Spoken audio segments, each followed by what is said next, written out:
Well, welcome back to another special edition of the History of Tony, where today we're going to pay homage to the victims of the Shoah on Holocaust Remembrance Day. I'm often asked why I love history so much, and my answer is really twofold. First of all, I really do believe in that old cliche that those that do not remember the past are condemned to relive it. Because I've read thousands of books and been studying history for 60 years. And I know that history does repeat itself. And I know that if we'd only learned from some of the mistakes, we could eliminate much of the evil and tragedy that's befallen on the peoples of the world. But even more importantly, that I really find strength in the resilience and the courage of people in history that demonstrated when confronted with evil, their courage, their strength, their just ability to cope.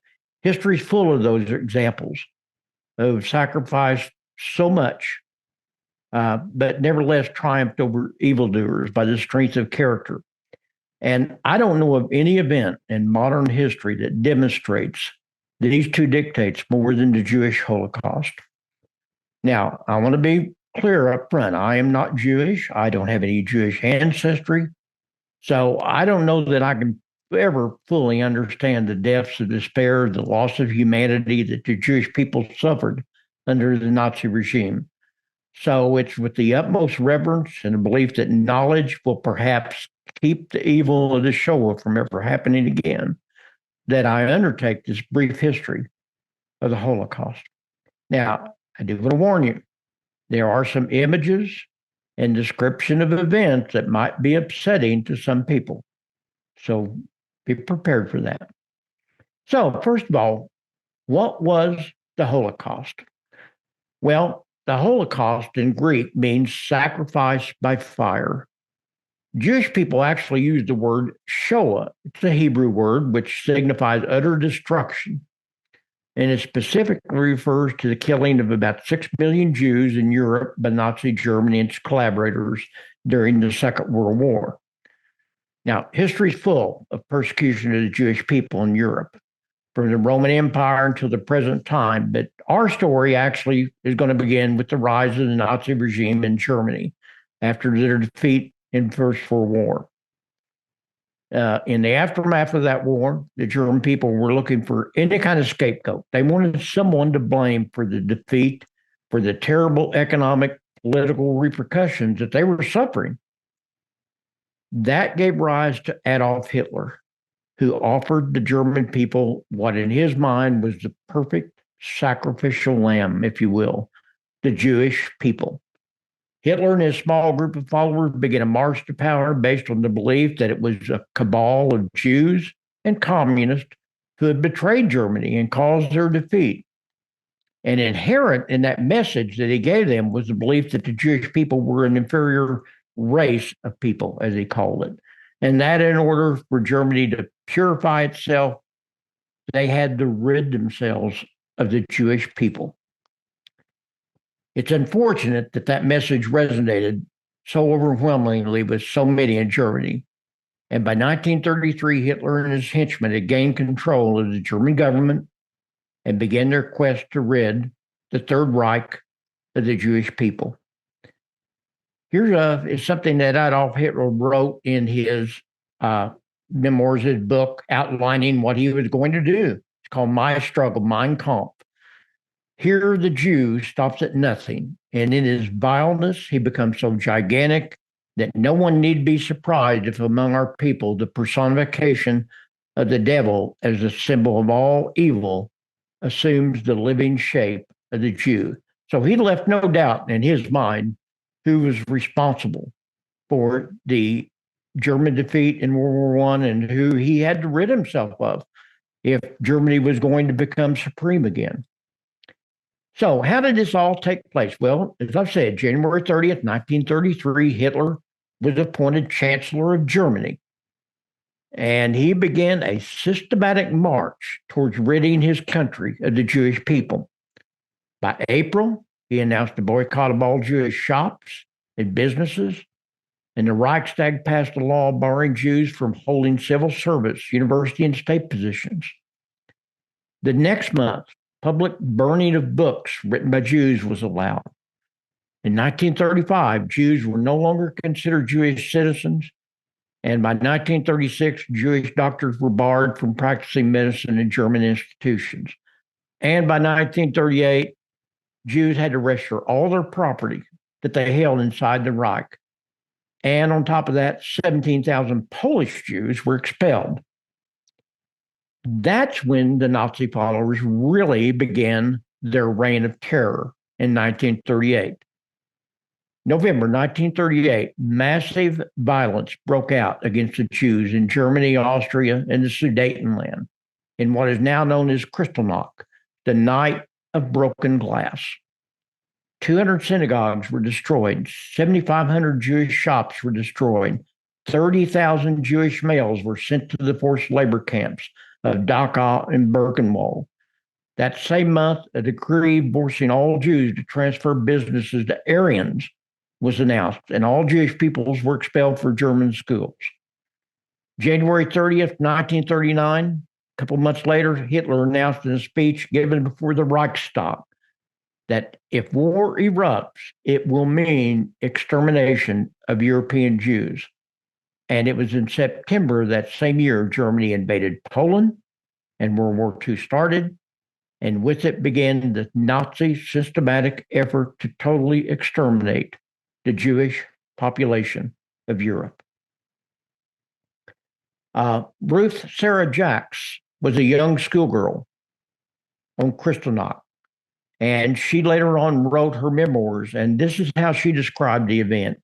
On our way in, we saw broken shop windows and shards of glass lining the streets, and then we saw a shop where someone had painted the word Jew and smeared on a Star of David. We drove on and saw a Jewish man in a black coat. Some Nazi stormtroopers had grabbed him and were daubing the Star of David on the back of his coat. And then they beat him too. We went on to school, and that's where I heard what had been going on in Berlin during the night. That Jewish shops had been smashed up, people brutally killed, shop windows had been broken everywhere, and the words Jew or Jewish pig written in many places. And this is just one scene from that Kristallnacht that you can see that they just destroyed. They tried to exterminate the Jewish businesses and people as much as possible. So, who was responsible for this? Who were the principal perpetrators of the Holocaust?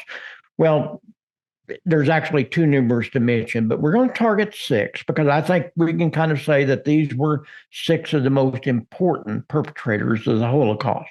Obviously, at the top was Hitler, the leader, the Führer of Nazi Germany, whose hatred of Jews was clearly defined in his book Mein Kampf that I read from a few moments ago, and his many speeches and orders.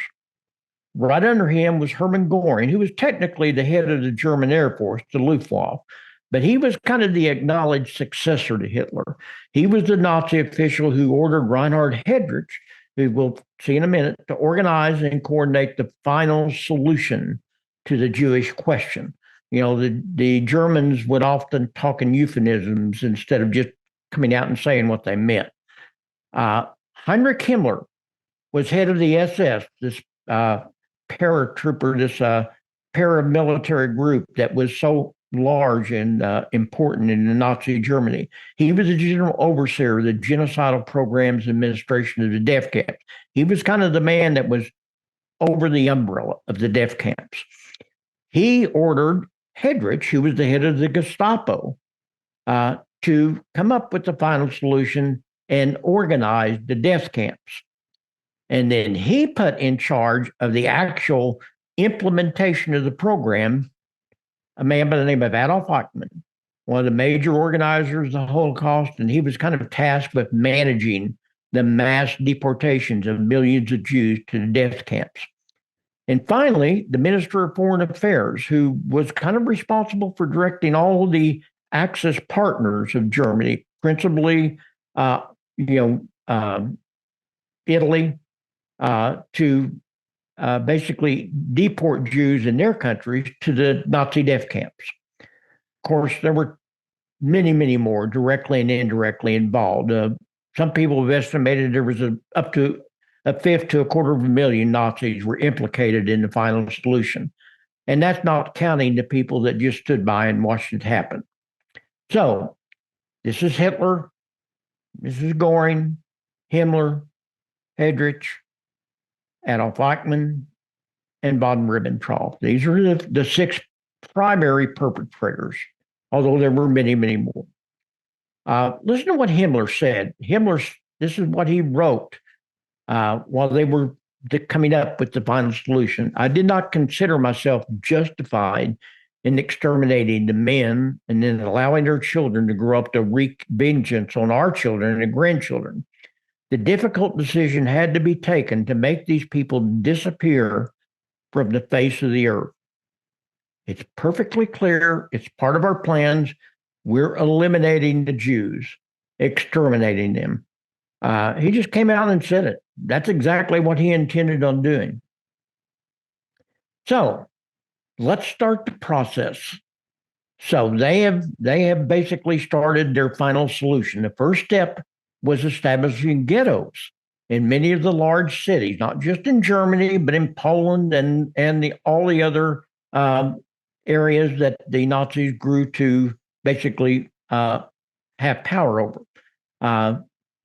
Eventually, these ghettos grew to such size that they were just almost overwhelming. The invasion of Poland in September 1939, 3 million Jews came under Nazi control. Heydrich issued an order that Jews were to be concentrated in large towns and cities near railway lines. Now, originally, they had a plan that they were going to deport all Jews to the island of Madagascar. That's an island right off the east coast of Africa, which was under the German control. It was a territory of Germany, and they were going to just deport all the Jews there, and I'm sure plan on letting them die because it's not exactly a wonderful place to live as far as environment. Unfortunately, that plan didn't never come to fruition, or fortunately, because of Britain's naval superiority. So they had to come up with another plan. And they didn't want these ghettos to become permanent. They knew that they were really dangerous if they left these people there just to fester and stew. And so they decided that they were going to start kind of cleansing these ghettos. And they started eliminating Jews as well as any other undesirable groups that they could find. These included such groups as the Gypsies, the Romani. Mentally and physically disabled were targeted. Homosexuals were targeted. Jehovah's Witnesses were a religious group that was really targeted because they absolutely refused to pay homage to, Hitler and his group. Racial minorities, there weren't a lot of racial minorities in Germany at this time, but they were targeted. Of course, some tried to escape, and many did. Some tried to hide. One of the best known examples of this occurred in Amsterdam, where the family of Anne Frank hid in a secret annex in their apartment for almost 2 years. All the family eventually, of course, would be captured, and all of them would die in death camps, including Anne, except for the father, Otto Frank, who would later return to his home, and he found his daughter's diary that she had written and hid in the home. And he eventually had it published, and it has become one of the most widely read books in the history of the world. If you've never read the Diary of Anne Frank, I would encourage you to read it because it will give you an eye into what was going on in the mind of these people. This is a photograph of Anne in kinder, gentler days. Just a couple of things she wrote. She believed in the goodness of human beings. I see the world being slowly transformed into a wilderness. I hear the approaching thunder that one day will destroy us too. I feel the suffering of millions, and yet when I look up at the sky, I somehow feel that everything will change for the better, that this cruelty too shall end, that peace and tranquility will return once more. And this is one of the most famous quotes out of her book. Human greatness does not lie in wealth or power, but in character and goodness. People are just people, and all people have faults and shortcomings, but all of us are born with a basic goodness. Tragic, ending to poor Anne. She died, at the age of 14 in a death camp. So eventually, as I said, the Nazis decided they had to cleanse these ghettos because they were getting so big that they were concerned about, what might happen if they left all these people just together. Not that they would die, they were concerned they would revolt and cause problems. So as the war progressed, they began cleansing these ghettos. And already they were already dying in massive numbers in the ghettos, but it wasn't fast enough for the Nazis. So between July and September of 1942, the Warsaw Ghetto in Poland, which was the biggest, was mostly cleared. Of the original population of 350,000 Jews, 250 were exterminated at a death camp in Poland called Treblinka. 11,000 were deported to labor camps, 10,000 were shot in the ghetto, and 35,000 were allowed to remain in the ghetto. Eventually, of those 35,000, they did revolt. And what became known as the Warsaw Uprising. It's the largest single revolt by Jews in World War II. And they knew it was not going to be successful. They knew that they would be killed. But this is what one of their leaders, Mark Edelman, said. He said, so as not to allow the Germans alone to pick the time and place for death, they fought. When it was over, 13,000 Jews were killed.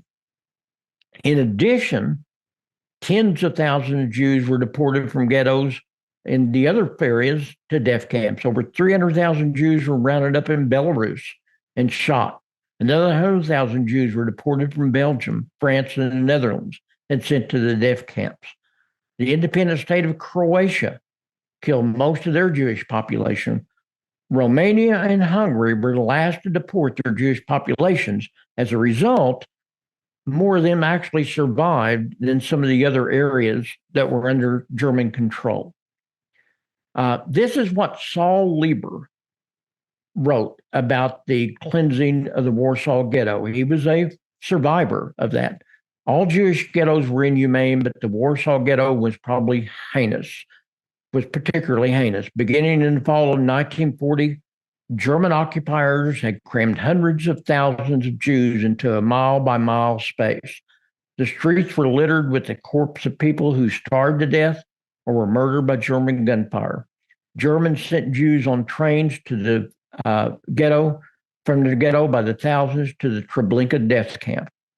Over a period of just 6 weeks in 1942, the population plummeted from 360,000 to 60,000 people, and most of those were exterminated. This is a photograph of the German Nazi soldiers clearing the ghetto in Warsaw. So, January 1942, some of these German officials that we just talked about, Himmler, Heydrich, Adolf Eichmann, some of these people, they all got together and they were tasked with the Jewish question. That was the euphemism that the German Nazis used to determine what are we going to do about these Jews. And they came up with what they called their final solution of the Jewish problem. At the Wannsee Conference, it was decided that 6 extermination camps, all in Poland, were to be built to eliminate the Jews and then other undesirables. The 3 largest, the best known, were Sobibor, Treblinka, and Auschwitz-Birkenau. The process for murder was kind of developed as it went. For instance, in one of the first camps, Kelmo, the first camp built, gas vans were used. But as other camps were constructed, they were constructed specifically for mass extermination, and stationary gas chambers were found to be more effective. That's not including some of the forced labor camps that were turned into death camps in Germany, like Dachau, Buchenwald, and Bergen-Belsen. So here's a map, kind of give you an idea. All the ones in purple were death camps. Over here in Poland, you had the 3 biggest ones, Treblinka, Sobibor, and the most famous of all of them, Auschwitz-Birkenau. Down here in Austria, at the border of the Czech Republic, you had Mauthausen. In Germany, you had Dachau, you had Buchenwald, and then you had Bergen-Belsen, in addition to these others like Ravensbrück and some of these. And there was one in the Netherlands, there was one over in the eastern side of France. So there were death camps all over. and they were used as forced labor camps as well as death camps. Here is what Reinhard Heydrich, who was the kind of overall the man that was tasked with constructing these things, had to say. During the course of the final solution, the Jews will be deployed under appropriate supervision at a suitable labor camp in the East. In large labor columns, separated by gender, able bodied Jews will be brought to those regions to build roads, whereby a large number will doubtlessly be lost through natural reduction. Any final remnant that survives will doubtless consist of elements most capable of resistance. They must be dealt with appropriately, since representing the fruits of natural selection, they are to be regarded as the core of a new Jewish revival. In other words, they were to be killed. After they, the most able-bodied were to be used to build, to construct roads, and once it got to the point where they were done with them, they would exterminate them. Some of the photographs is the entrance to Auschwitz. This is one of the ovens. These are some of the survivors that are showing up on Liberation. These are some of the photographs, some of the experimentation, the children that were experimented on. They're just horrible experimentations. So the first phase is the final solution. Like I said, they spoke in euphemisms. They often didn't. They used words like the final solution, the Jewish question. They just didn't come out all the time and say we're going to, kill the Jews. They would come up with these little bit nice sounding things. The first phase was developed during Operation Barbarossa, which was the invasion of Russia, and it involved mobile killing units. The SS sent to Russia to kill Jews. Some people refer this to the Shoah by bullets. The victims were usually killed by firing squads, and then they were placed in mass graves. Sometimes they were put into buildings and killed by exhaust from tanks and other vehicles. They would channel the carbon monoxide into the building and gas them, and then bury them. Although the exact number of victims is difficult to determine, many historians believe as many as 1.5 million Jews in the occupied Soviet Union were killed in this manner. Eventually, they had to discard this first phase of the final solution. It was inefficient, according to Germans. The Germans loved efficiency, and they thought this was inefficient. But more than anything else, the German military was not successful in the invasion of Russia. So, as a result, they begin phase 2 of the final solution. This is the phase that we're usually more aware of. This is when the death camps came in. One of the first ones was Treblinka. It became operational in 1942, and over the next year, 2 million Jews were murdered there, mostly from the Warsaw Ghetto. However, by 1943, the Auschwitz-Birkenau death camp was operational, and it kind of became the center of the Jewish extermination efforts by the Nazis. It was specifically built for efficiency. There was a 3-track railroad spur, that brought prisoners on Holocaust trains there. They were unloaded, and the selection process took place. Men and older boys were separated into one column, women and children in another. Women and children were usually exterminated rather rapidly. The older boys and the men were usually worked for a while. Camp doctors, Nazi leaders didn't judge the people by sight, determining whether they were capable of work or to be sent to the gas chambers immediately. Usually only about 20% actually survived this first initial targeting. The rest were sent to be killed. SS men escorted the victims chosen for extermination to the gas chambers after being told they were taking showers. The victims would be undressed. They would be forced into a large shower room, which was actually a gas chamber. They were locked in, and then they were gassed with what was called Cyclone B, which was a cyanide-based pesticide. There were 4 large underground gas chambers at Auschwitz-Birkenau. They could hold about 2,000 people at a time, these 4. After the victims were killed, the Jewish prisoners called Sonderkommandos, and these were Jewish people who worked with the Nazis in return for surviving. dragged the corpse out of the gas chamber. The hair was cut off the victims. They removed all dental work. They removed jewelry. Anything that could be used, they removed. And then they were burned in open pits initially until the large crematoriums became operational. The bodies were incinerated then and those. The crematorium were capable of burning almost 5,000 bodies a day, meaning the Nazis could incinerate 1.6 million people a year in Auschwitz-Birkenau just by itself. Historians estimate that around 1.1 million people perished in Auschwitz-Birkenau during this brief existence. It really was only around for about a year and a half or so. The majority were Jews, followed by Pole, Romani, Jehovah's Witnesses, and Soviet Union prisoners. This is a photograph taken at Auschwitz-Birkenau at its liberation. One of the most famous survivors of these death camps was Elie Wiesel. Elie wrote a book which is probably one of the most magnificent books ever written about the Jewish Holocaust. It's called Night. If you've never read it, it's a short book. You need to read it. It's a depressing book, but it definitely gives you an insight into what was happening. This is just a couple of the instances. Never will I forget that night, the first night in the camp, which has turned my life into one long night, 7 times cursed, 7 times sealed. Never shall I forget that smoke. Never shall I forget the small faces of children whose bodies I saw transformed into smoke under a silent sky. Never shall I forget those moments which murdered my God and my soul and turned my dreams to dust. Never shall I forget those flames that consumed my faith forever. Never shall I forget these things, even if I am condemned to live as long as God himself. Never. You can see that he was obviously terribly depressed, obviously. Who would not be? Later on, he regained a little bit of his faith. I have not lost faith in God, he said. I have moments of anger and protest. Sometimes I've been closer to him for that reason.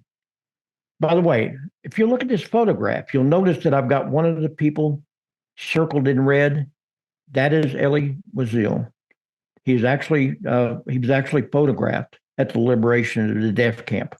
It's amazing that we have a photographic image of this. So, I can talk about this, and it's easy to get lost in numbers. I think it's more important that we maybe get an idea about what happened by listening to some of the visual evidence. This is the short film that was made about the process. It was made from a photo album that was actually retrieved at the liberation of Auschwitz. So let's watch this film, and I think it will give you a better insight into what happened than I ever could. Auschwitz-Birkenau was the largest extermination center created by the Nazis. It has become the symbol of the Holocaust and of willful radical evil in our time. The album you will see presented here is known as the Auschwitz album, and it is the only surviving visual evidence of the process of mass murder at Auschwitz-Birkenau. The album is unique. There is not a similar album of its kind in the entire world. It documents, in photos from every direction and from every angle, the arrival at Auschwitz, the selection of those slated for immediate death, and of the few who were destined to be slave laborers, the confiscation of their property, and the preparation for the physical annihilation of a transport of Jewish people. This transport of Hungarian Jews from the area of Carpatho-Ruthenia arrived at the ramp of the extermination camp Auschwitz-Birkenau in May 1944. In the photos, we see the men, women, and children step out of the overcrowded train, traumatized and fearful after their horrendous journey. They have no clue that they have just been delivered to a death factory and that few of them will survive. Survivor and Nobel Peace Prize laureate Elie Wiesel described his arrival as a teenager at Auschwitz. Every yard or so, an SS man held his gun trained on us. Hand in hand, we followed the crowd. Men to the left, women to the right. 8 words spoken, indifferently, without emotion. 8 short, simple words. For a part of a second, I glimpsed my mother and my sister moving to the right. I saw them disappear into the distance, while I walked on with my father and the other men. I did not know that at that place, at that moment, I was parting from my mother and my sister forever. The selection process carried out by SS doctors and wardens took place 24 hours a day, 7 days a week, as train after train unloaded its human cargo. Most Jews were sent immediately to the left, to their death. The undressing rooms of the gas chambers were not sufficient for the masses of Hungarian Jews who arrived daily in the summer of 1944. They therefore had to wait until the undressing rooms were ready to absorb them. The common waiting place was the grove closest to the crematorium that would soon turn their bodies to ash. They were told to sit among the trees and wait for further instructions. These were their last peaceful moments together before being driven into the gas chambers and murdered. It has been said that there will never be people as innocent as the victims on the threshold of the gas chambers. The SS kept the victims destined for gassing in complete ignorance of what lay in store for them. They were told that before being placed in the camp, they had to be disinfected and washed. They would soon discover that what they had assumed were the shower areas were actually hermetically sealed gas chambers. A minority of Jews was selected for forced labor. Their personal belongings were confiscated, their hair was shaved, and a registration number was tattooed on their left arm. In the words of survivor and author Primo Levi, "For the first time we became aware that our language lacks words to express this offense, the demolition of a man. It is not possible to sink lower than this. Nothing belongs to us anymore. They have taken away our clothes, our shoes, even our hair. If we speak, they will not listen to us, and if they listen, they will not understand. They will even take away our name, and if we want to keep it, we will have to find in ourselves the strength to do so." It is in this way that one can understand the double sense of the term extermination camp. The work of sorting the possessions that the Jews brought with them to Auschwitz was done by Jewish prisoners who were forced to collect the packages and sort the items that would then be sent to the Reich. By the time the sorting was completed, most of the previous owners were already dead. No memory of the men, women, and children that were deemed valueless upon their arrival remains in camp records. This album is the sole witness to their fate. The Auschwitz album was discovered after the war by Lily Jacob, a survivor of the transport pictured here. Lily gave the album to Yad Vashem, where she knew that its tragic contents would be safeguarded for posterity and shared with generations to come. Auschwitz-Birkenau. So the war ends, and with the war ending, the liberation of the death camps took place. Needless to say, the soldiers must have been terribly, terribly shocked at what they first saw, because most people had no idea this was going on outside of the German, camps itself.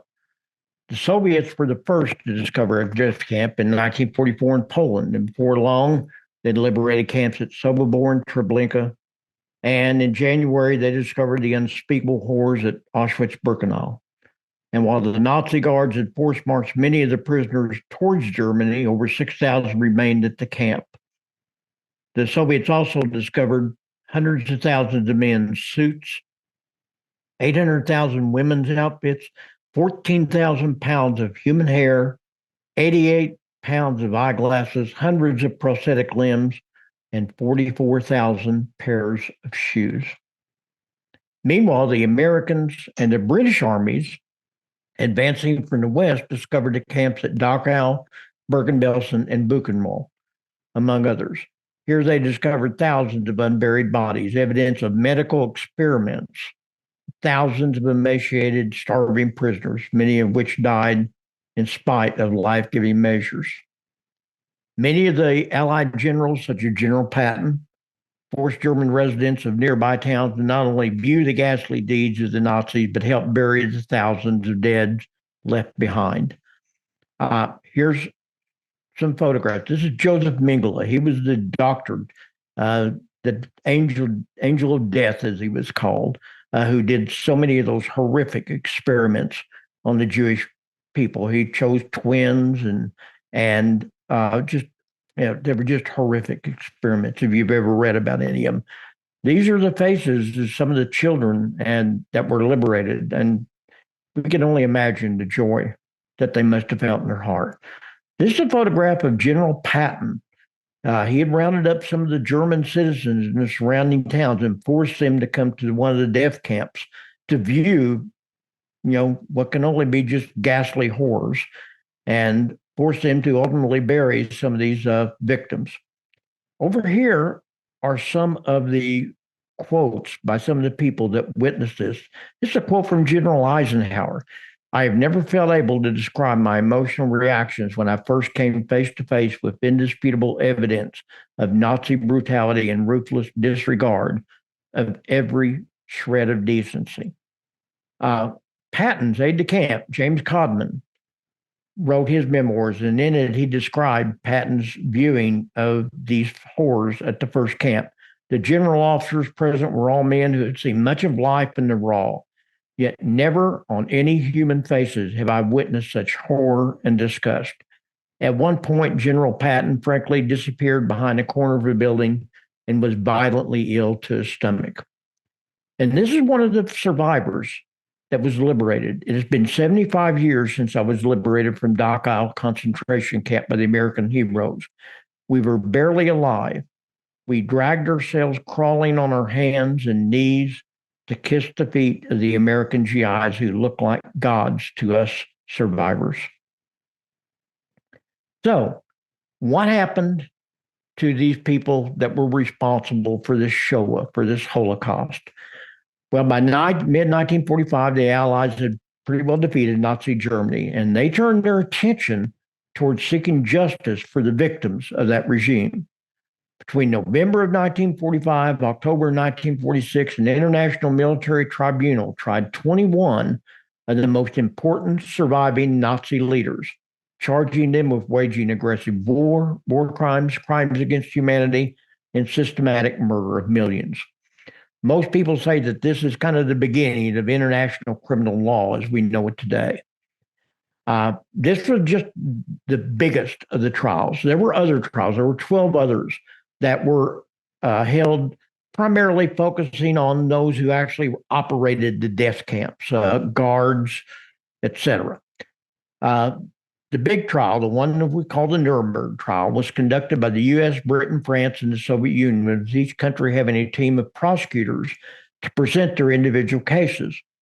The defendants were comprised of largely unrepentant former Nazi cabinet leaders, leaders of the German economy, military leaders, propagandists. Also tried was the leadership corps of the Nazi Party, the Gestapo, the paramilitary groups of the SA, SS, and SD, and the high command of the Wehrmacht, the German military. Those at the very top, like Hitler, Himmler, and Joseph Goebbels, who were the chief spokesman for the regime, all had committed suicide at the end of the war. So they were, I guess you can say, spared the trial. Judgment Day, when the IMT judges had finally listened to all the evidence, which included personal testimony, film, photographs, documents, they issued the verdicts, and the verdicts were pretty much foregone conclusion. 12 Of the 21, including Hermann Goring, Hitler's anointed successor, Alfred Jodl, head of the German army, Wilhelm Keitel, military chief of staff, von Ribbentrop, the foreign minister, were all sentenced to death by hanging. Goring actually committed suicide on the morning of his execution. The others were hanged, their bodies burned, and their ashes were strewn in a nearby river. Some of them escaped death. Rudolf Hess, Hitler's deputy minister, Erich Raeder, commander of the Navy, Albert Speer, who was kind of a party official and responsible. He was kind of an architect, were given prison sentences ranging from 10 years to life. Hess would be the longest living of those. He would die in Spandau prison. He would be the only remaining prisoner in that prison in 1987 when he died. Three, including former Vice Chancellor Franz von Papen, were acquitted because they were not directly linked to the atrocities of the German war machine. As I said, Adolf Hitler, Himmler, Goebbels all committed suicide at the end of the war, as well as Martin Bormann, another one of the top officials. He was sentenced to death in absentia because we didn't know for sure exactly what had happened to him until later they were determined he had committed suicide as well. Some of them escaped. Probably the two most notorious escapees, the first one was Adolf Eichmann, who was actually the man that was kind of in charge of actually running these death camps. He was later captured by Mossad agents, Israeli agents, in 1960 in Argentina. And he was taken to Israel. He was tried, convicted, and hanged. Another important Nazi escape was Joseph Mengele, this angel of death, so-called. He actually escaped several attempts to kidnap him and bring him back to Israel, and he would escape. He finally drowned in 1979 in Brazil. Here are three of the more notorious ones. This is Adolf Eichmann, the one who was captured and tried in Israel in 1960. This is Hermann Goring, and this is von Ribbentrop. Here are some of the quotes from these three. Adolf Eichmann's quotes. I'm a firm believer in heaven and hell. And I would like to think that there's a special place in hell for special people. And if indeed there is, Adolf Eichmann has to be there. This was one of his final quotes. I will leap to my grave laughing because the feeling that I have 5 million human beings on my conscience is a source of extraordinary satisfaction. I cannot understand how people like that could possibly live, but he did. Hermann Goring, I herewith commission you to carry out all preparations with regard to a total solution to the Jewish question in those territories of Europe under German influence. This is when he was issuing the orders for the death camps. And here's Ribbentrop's statement after he was found guilty. Death, death. Now I won't be able to write my beautiful memoirs. That's what he was concerned with, not the fact that he had been responsible for the mass murder of millions, but that he couldn't write his beautiful memoirs instead. So, what's the legacy of all this? What lessons can we get from this?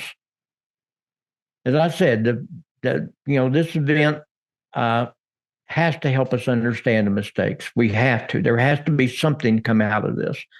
And understand the mistakes of the past. We need to appreciate the courage of the survivors. And so I've kind of thought about this. Here are some of the lessons I believe we can learn from this tragic event. First of all, it is so easy to lose track of humanity. I find myself cringing when I discuss these numbers because I feel like I'm dehumanizing what happened. We have to remember that behind each one of these numbers, there was a victim. There was a person who had a name, a history. When we read Night or the Diary of Anne Frank, it's important to remember these victims were human beings. They lived. They weren't just numbers. And that's so easy to lose track of when we talk about this. We always have to be suspect when any group or class of people are demonized. When you hear someone demonizing a total group of people, that should be a red flag. One person said, the Holocaust didn't begin in the gas chambers, it began as words. Got to remember that. We must always be alert to the dangers of indifference. So many German people were indifferent to all this. Uh, it's not that they were necessarily anti-Jewish people; they just were indifferent to it. They were content to let the leaders do this. It's important not to remain silent when we're faced with choosing good over evil. And that goes to the next lesson I think we need to learn. We've got to choose our leaders carefully. You know, folks, we are so blessed to live in a democracy where we get to choose our leaders. But we've got to remember Hitler was chosen to lead Germany by the people. He didn't gain power through force. He didn't have a coup d'etat. He didn't overtake the government by force in an insurrection. He was voted into office. So we've got to remember, we've got to be very careful when we choose our leaders. It's important to remember that truth can come from different sources. I think we so often find ourselves restricting our sources of information. We've got to realize that there's truth in a lot of different places. So you need to allow yourself the freedom to read, to hear, and see, freedom. Always remember, there is evil in this world. Some people like to tell us there's no evil.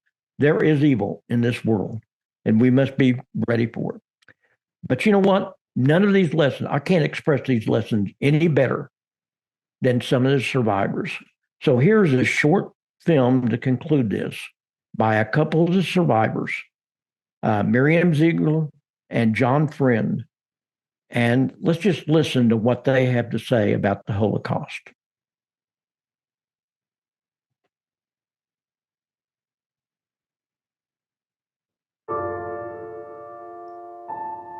This is the gate of Auschwitz when you come in.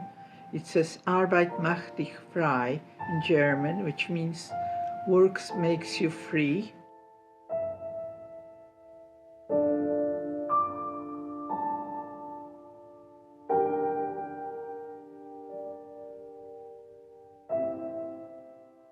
We came after trains where there was no food, no washrooms, just packed in like sardines. I couldn't understand it. My parents kept me near them, comfortable, as much as they could. And then they took us off the trains, and they separated the men from the women, and they shaved us, and then they gave me, they hurt me with a number, tattooing a number. I didn't understand it. I didn't know what it was. The idea that there is such a thing as a gas chamber would never occur to anybody. Even today, people don't believe it.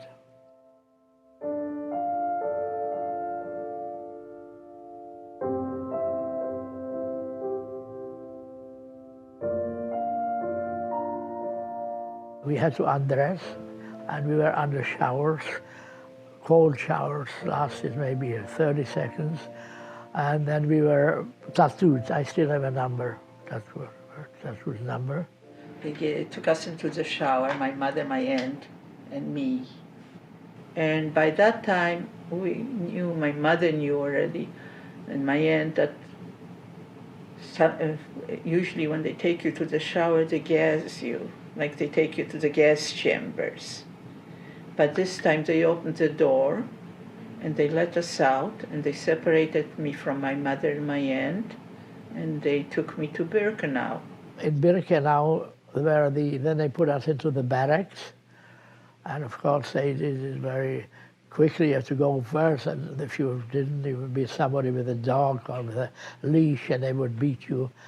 But we still didn't know what was the gas chambers.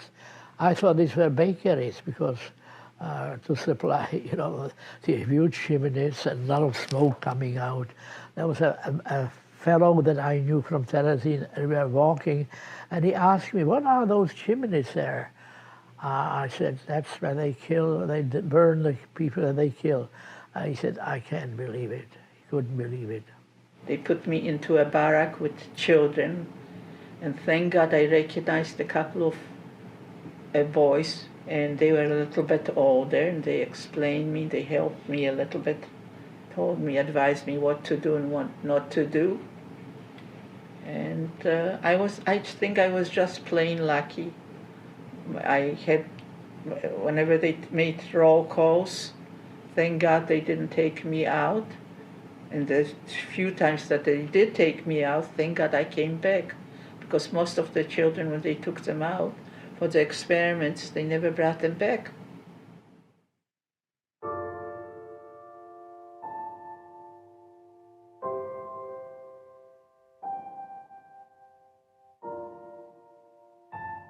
You know, the death marches, you just went on and on and on, terrible weather.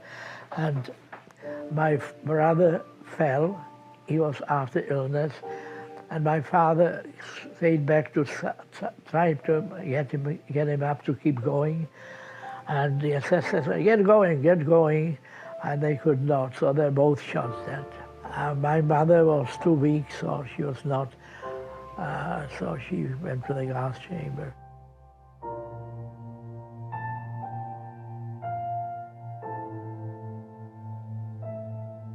Well, I was 4 years old when the war started. I didn't go to school at all.